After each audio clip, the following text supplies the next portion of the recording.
All right, this video we're going to work on coming up with what you see here. Let's see if I got that right. What you see here, the orthographic sketch for your cribbage board. So I'm going to help you walk through how to use Tinkercad to come up with a 3D rendering using our CAD software to do the sketch here. We're going to do a very basic design. So first thing we're going to do is we are going to open up a new design on Tinkercad. And as soon as we get this, we're going to change the weird name. We're going to do cribbage board singer. That's what I'm going to call it. And then the next thing we're going to do is we're going to make sure the settings are set to inches. And I am going to set the area that we're going to work with as a big space. Let's say 20 inches by 10 inches. That seems like a space that's going to be bigger than anything we need because we know 20 times 10 is 200. So that's bigger than the square inches that you are allotted for this project. So we know that our piece will fit on here. All right, so I decided I'm going to do a very basic traditional rectangular shape. So I'm going to bring this out here, and I'm going to make mine 18 inches long by 7 inches wide, so 18 tab 7. And then I'm going to take this to the max thickness, which is 3/4 of an inch, so 0.75. So there's my wood piece. So if I was going to cut out a chunk of wood, that's the size that I would be using. Now, the other neat thing we can do here is if we want to, we can try to round our edges because I want mine to have rounded edges so it looks really nice.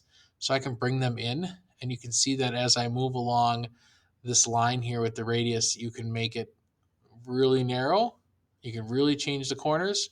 I'm just going to also click here, and I'm just going to do 0.7. Sorry, 0.07. That makes a big difference, doesn't it? 0.07. And I think that looks good with the rounded piece of mine. So if I take it from the top view, that's what it's going to look like. I'm going to change the color so it kind of looks more like a dark brown stain, which is what I want to work with. And then from here, we're just going to make our basic shape. Now I'm going to go to our website, the Fox River Middle School Fab Lab website, and on the resource page, we have a bunch of standard templates that you can use for your cribbage board. You can go on these and actually use these when you go on to the VCarve or the Aspire software, where you're actually going to design what you're going to cut on the CNC machine. But we can also use them here because they're SVG files. So I'm going to use the standard shape because it's the easiest, it's the most simple shape there is. So we're going to take that and we're going to click download, and it's going to download onto my computer. So you're going to want to do this on the desktops because that's the best place to be working on this. And again, as I probably already encouraged you to do before you started this video should be played on your Chromebook so you can work on the desktop right next to it. Okay, so now that I got that downloaded, let's go back over to our Tinkercad. So we're going to click here where it says import, just above where I am here. There it is. And then we're going to look over here. We're going to click where it says import. So here's that standard cribbage under the desktop, under downloads. Sorry, not desktop. And I can see here it says I can't download anything bigger than 1,000. So I look for the number that's off, which is here. If I just make that 1,000 like it says, it will automatically fix the other one, and I'll hit import. So these are some big files that you're actually putting on the computer. So it's going to take a little while, take a little time to get that to download. And sometimes it's going to be a little bigger than the workspace, but we're going to try to get it to fit right on this piece of wood that I already created. So it should almost be done and ready to put on there. I'm going to zoom out a little bit so I can see that I have enough space and move the board back so in case it pops up here, I'm going to be able to see it. Almost there. Did I not click it? Let's try again. Import file, change this to 1,000. Import it, and then we'll let it download again. So once this is on here then, what we're going to do is we're going to take the file that's downloading and we're going to turn it into a hole. So the reason we're going to do that is because we want it to cut into the wood how it's going to look. There it is. I just had to give it a little bit of time.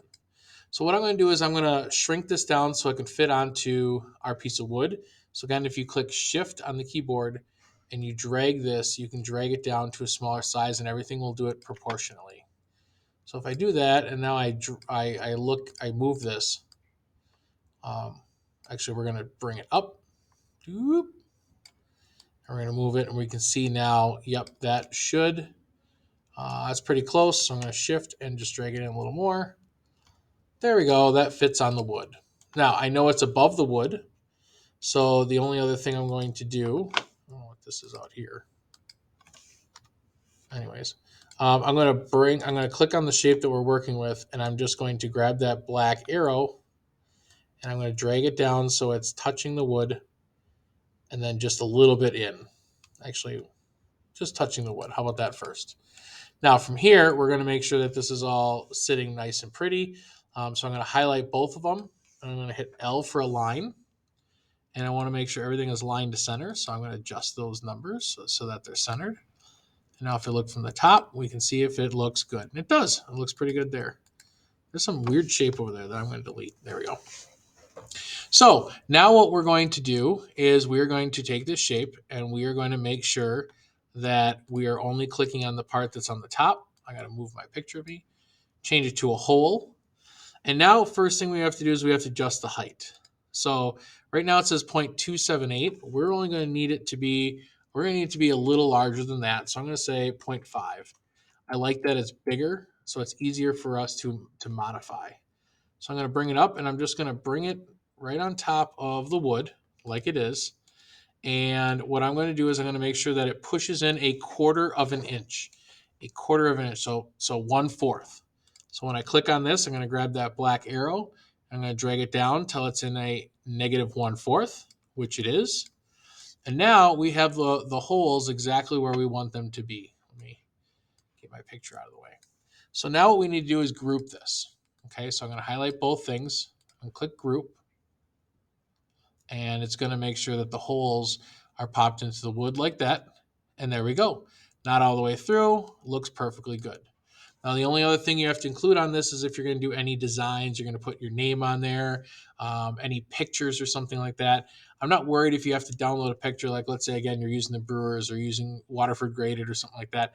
You don't have to put that on the wood, but it is supposed to be a sketch.